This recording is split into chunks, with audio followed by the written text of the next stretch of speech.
Hadirin yang dirahmati oleh Allah Subhanahu wa taala, um, kita akan kedatangan tamu ya, tamu yang luar biasa, tamu yang istimewa,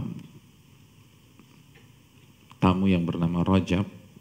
Allah Subhanahu wa taala berfirman dalam surat At-Taubah ayat 36, "Inna iddatash syuhuri indallahi 12 syahra fi kitabillah yauma khalaqas samawati wal ard minha arba'atun hurum." Sesungguhnya jumlah bulan di sisi Allah Subhanahu wa taala ada 12 bulan. Ketika Allah ciptakan langit dan bumi. Dan di antara 12 bulan tersebut Allah ciptakan 4 bulan yang mulia atau yang biasa dikenal dengan 4 bulan haram. 4 bulan yang mulia atau yang biasa dikenal dengan 4 bulan haram. Nabi SAW bersabda dalam hadis Bukhari, "Thalathun mutawaliyat", 3 bulan datang berturut-turut, Dzulqa'dah, Dzulhijjah, Al-Muharram, terus yang berikutnya War-Rajabu Mudhar, dan bulan Rajab.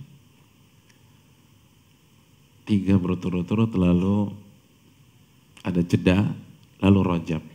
Nah, karena ada jeda ini biasanya kita lupa, hadirin.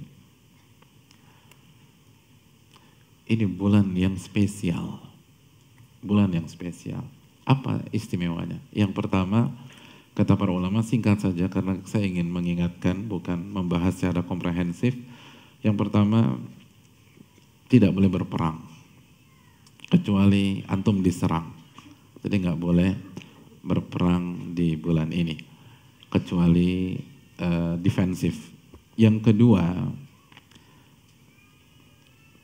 semua amal ibadah yang kita kerjakan di bulan haram, dan Rajab bagian dari 4 bulan haram, pahalanya dilipat gandakan oleh Allah Subhanahu wa taala. Pahalanya beda. Jadi sholat 5 waktu kita pahalanya beda nih. Puasa Senin Kamis kita pahalanya beda. Zikir pagi sore kita pahalanya beda. Infak sedekah kita di bulan ini pahalanya beda. Pahalanya beda. Dilipat gandakan oleh Allah. Antum datang ke kajian, itu pahalanya beda. Semua dulu. Antum birrul walidain, antum berikan hadiah buat orang tua, itu pahalanya beda. Pahalanya lebih tinggi. Ini bulan Rajab. Seluruh amal ibadah pahalanya dilipat gandakan oleh Allah. Dalilnya tafsir Abdullah bin Abbas dalam surat At-Taubah ayat 36. Antum bisa cek di tafsir-tafsir klasik. Jadi ini waktunya beribadah. Ini waktunya memperbanyak sholat duha. Ini waktunya menjaga rawatib. Ini waktunya memperbanyak sholat sunnah mutlak. Ini waktunya perbanyak puasa. Ini waktunya tambah lagi infak kita. Kalau antum datang ke setiap kajian biasa ngasih warna hijau, antum kasih warna merah nih bulan ini, gitu. Jadi ini harus diperbanyak, hadirin. Kalau biasanya kajian mungkin seminggu sekali atau seminggu 2 kali, di bulan ini tambah datang kajian. Ini pahala beda. Pahala dilipat gandakan oleh Allah Subhanahu wa taala bulan Rajab. Belum lagi dapat bonus antum, hadirin. Yaitu bonus menghidupkan sunnah Nabi yang hampir punah. Itu beda lagi tuh. Man sanna fil Islam sunnatan hasanah falahu ajruha wa ajru man amila bila min ghairi an yanqusu min ujurihim syai'.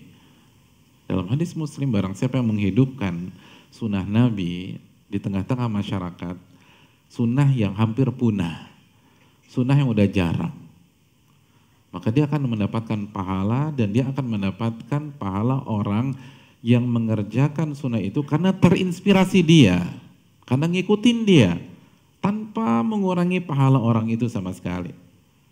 Jadi orang itu sempurna, antum dapat. Jadi antum dapat pahala menghidupkan sunnah Nabi SAW. Semangat beribadah di bulan Rajab, dari awal sampai akhir, itu sunnah Nabi SAW yang sudah mulai punah sekarang. Yang sudah mulai langka. Nah, antum kalau hidupkan, oh luar biasa, hadirin. Jadi bukan hanya mendapatkan pahala yang dilipat gandakan, atau mendapatkan bonus pahala menghidupkan sunnah Nabi SAW yang hampir punah atau yang sudah langka di tengah-tengah masyarakat. Keutamaan yang berikutnya, di sisi yang lain, dosa dilipat gandakan oleh Allah. Dosa dilipat gandakan oleh Allah. Semua dosa, gak sholat, dilipat gandakan di bulan ini. Dosa durhaka dilipat gandakan. Ngebentak suami dilipat gandakan. Ngebanting istri dilipat gandakan oleh Allah. Loh beneran ini. Terus dosa gibah dilipat gandakan oleh Allah. Dosa nggak pernah datang ke kajian, kan thalabul ilmi faridatun ala kulli muslim. Menuntut ilmu itu wajib bagi seorang muslim. Nggak pernah datang di bulan ini, beda dosanya. Dosanya beda. Gitu. Bro, ini ada gosip Grace nih. Oh nggak bisa bulan Rajab bro. Bulan depan aja, bulan depan. Ini juga nggak benar. Justru ini jadi momentum untuk mengatakan tidak pada maksiat. Ini momentum mengatakan tidak pada maksiat. Semua maksiat dilipat gandakan. Semuanya. Kita ngebohong di bulan ini dilipat gandakan dosanya. Dalilnya tafsir Abdullah bin Abbas terhadap ayat ini. Makanya Allah mengatakan apa? Di ayat Al-Taubah ayat 36 ini, "Fala tadlimu fihinna anfusakum."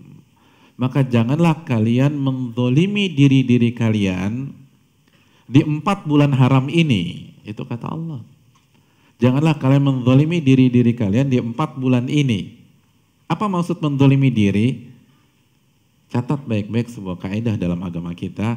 Setiap maksiat yang kita lakukan sejatinya menzolimi diri kita sendiri. Itu kaidah. Dan saya ingin ini menjadi salah satu oleh-oleh kita pulang pada malam hari ini. Setiap maksiat yang kita lakukan itu sejatinya kita menzolimi diri kita. Loh, kenapa Ustadz? Karena ketika kita bermaksiat, setiap maksiat ada side effect. Ada efek negatif di dunia maupun di akhirat. Karena gara-gara maksiat, kita kena musibah, kita kena bala. Masih ingat surat Asy-Syura ayat 30? Wa ma asabakum mim musibatin fabima kasabat aydikum. Apapun yang menimpa kalian, itu salah satu andil dosa kalian. Jadi itu ngedzalimin diri sendiri.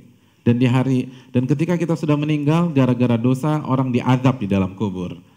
Gara-gara dosa, seseorang gak mendapatkan naungan Allah pada hari kiamat ketika matahari berada 1 mil di atas dia.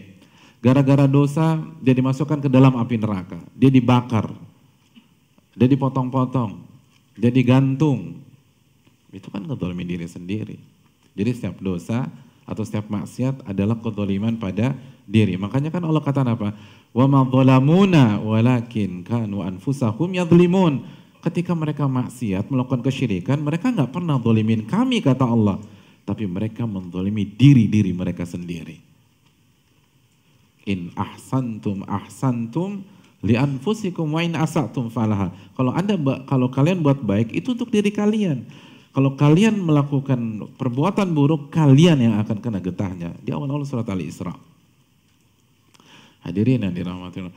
Maka maksud ayat ini, janganlah kalian melakukan dosa di 4 bulan ini, kata Allah.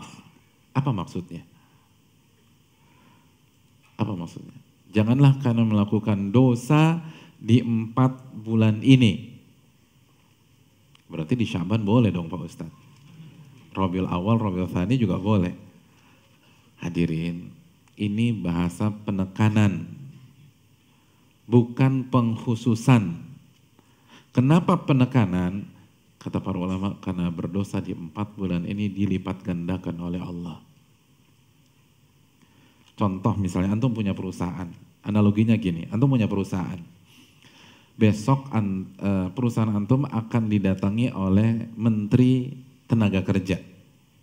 Mau survei. Maka hari ini antum akan kumpulkan pegawai-pegawai antum. Lalu antum akan briefing. Salah satu isi briefing itu mengatakan besok jangan ada yang datang terlambat. Ada yang nyeletuk. Berarti lusa boleh dong Pak. Ya gagal pahamnya orang. Ini bahasa penekanan. Setiap hari nggak boleh datang terlambat. Khusus ditekankan besok. Kenapa? Karena ada tamu istimewa besok. Bukan berarti hanya besok aja nggak boleh datang terlambat. Nah, Allah berfirman, jangan melakukan dosa di 4 bulan ini. Kenapa? Karena dosa dilipat gandakan oleh Allah Subhanahu wa Ta'ala. Adapun hadirin yang dirahmati oleh Allah Subhanahu wa Ta'ala,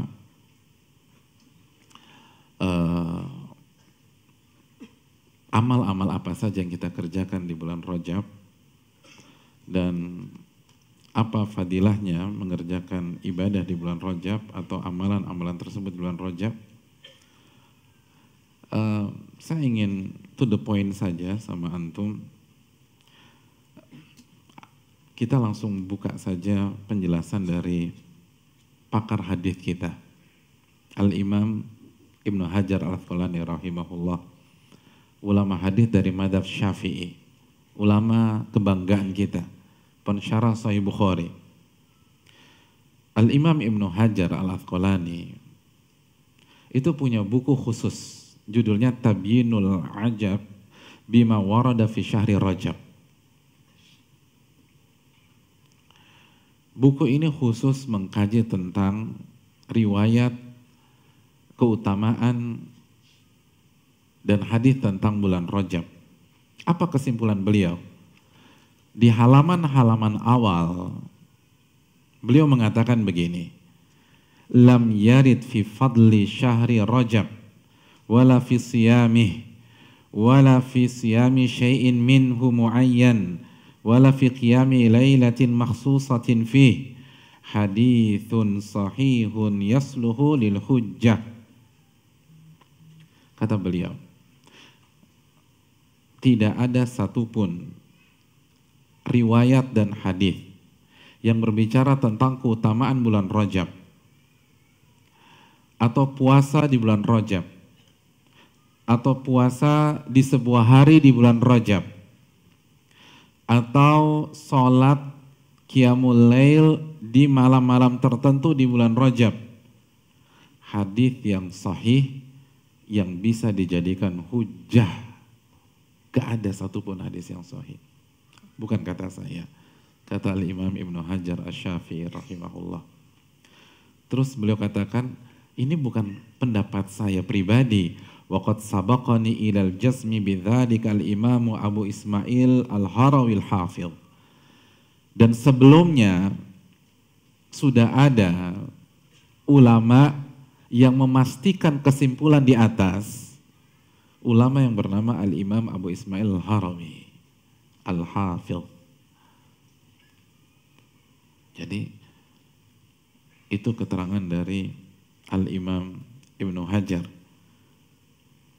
Lalu di satu poin lagi beliau juga menyampaikan di halaman-halaman awal ya, ada beberapa cetakan. Kalau cetakan saya di halaman ke-33, di halaman 33 ini beliau mengatakan wa ammal ahadithul waridatu fi fadli Rajab au fadli siyami au siyami syai'in minhu sharihatun fahiya ala qismaini dha'ifa wa maudu'ah. Adapun hadis-hadis yang berbicara tentang keutamaan bulan Rajab atau keutamaan puasa di bulan Rajab atau puasa di sebuah hari bulan Rajab, maka hadis-hadis itu terbagi menjadi 2 kelompok, 2 kelas. Jadi beliau mau membuat klasifikasi. Seluruh hadis yang berbicara tentang keutamaan bulan Rajab, puasa di bulan Rajab, itu kemungkinannya cuma 2. Yang pertama dhaifah, hadis-hadisnya dhaif, atau yang kedua wa maudu'ah, hadis-hadisnya palsu. Opsinya cuma 2, kalau nggak dhaif palsu. Jadi nggak ada satupun hadis yang sahih. Artinya silakan perbanyak ibadah di bulan Rajab, bukan karena ada fadilah khusus di sebuah hari di bulan Rajab atau hari-hari tertentu di bulan Rajab, Tapi dasar kita karena bulan Rajab adalah satu dari 4 bulan haram yang dimuliakan oleh Allah Subhanahu wa taala di dalam surat At-Taubah ayat 36. Dan silakan perbanyak puasa di bulan Rajab.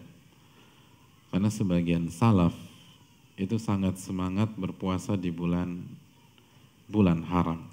Dan di antara bulan haram adalah bulan Rajab. Al-Imam Nawawi dalam kitabnya Al-Majmu' Syarah Muhadzab, ini buku luar biasa. Imam Nawawi mengatakan, qala ashabuna, berkata sahabat-sahabat kami, wa minas shaumil mustahab shaumul al-ashhuril hurum. Di antara puasa-puasa sunnah adalah puasa di 4 bulan haram. Lalu Imam Nawawi menjelaskan Dzulqa'dah, Dzulhijjah, Al-Muharram dan Rajab. Itu kata Imam Nawawi. Dan diriwayatkan sebagian para salaf semangat puasa di 4 bulan ini. Di antaranya Ibnu Umar, Al-Hasan Al-Basri, Abu Ishaq, bahkan Sufyan Ats-Tsauri, salah satu ulama besar, mengatakan Al-Ashhurul Hurum ahabbu ilayya an asuma fiha. 4 bulan haram adalah waktu yang paling aku sukai untuk berpuasa sunnah. Jadi 4 bulan haram adalah favoritku nih untuk puasa sunnah. Jadi perbanyak puasa sunnah. Dan memperbanyak puasa sunnah di 4 bulan haram, hadirin. Dan di antara 4 bulan haram, bulan Rajab adalah madhab mayoritas para ulama, jumhur para ulama. Ini adalah madhab Hanafiyah, Malikiyah, Syafi'iyah, dan sebagian Hanabilah. Jadi madhab Hanafiyah, Malikiyah, Syafi'iyah, dan sebagian Hanabilah mensunahkan memperbanyak puasa di 4 bulan haram, dan di antara 4 bulan haram itu Rajab. Tapi yang perlu diingat adalah nasihat para ulama, salah satunya nasihat Imam Syafi'i, jangan puasa full. Kenapa? Karena para ulama tidak suka jika kita berpuasa di sebuah bulan seperti kita berpuasa di bulan suci Ramadan. Makanya dalam riwayat Umar itu pernah memaksa seseorang membatalkan puasa sunnahnya di bulan Rajab. Dijelaskan maksudnya agar tidak menyerupai Ramadan, bukan tidak boleh berpuasa di bulan Rajab. Dan ini juga nasihat dari Al-Imam Asy-Syafi'i rahimahullahu ta'ala. Jadi silakan bebas mau perbanyak di awal, mau perbanyak di tengah, mau perbanyak di akhir, bebas. Perbanyak puasa di bulan ini, bulan Rajab. Ini yang bisa disampaikan, semoga kita bisa menghidupkan sunnah Nabi SAW di bulan Rajab dan bisa semangat beribadah sesuai dengan kemampuan kita, sesuai dengan pintu yang dibukakan oleh Allah Subhanahu wa ta'ala.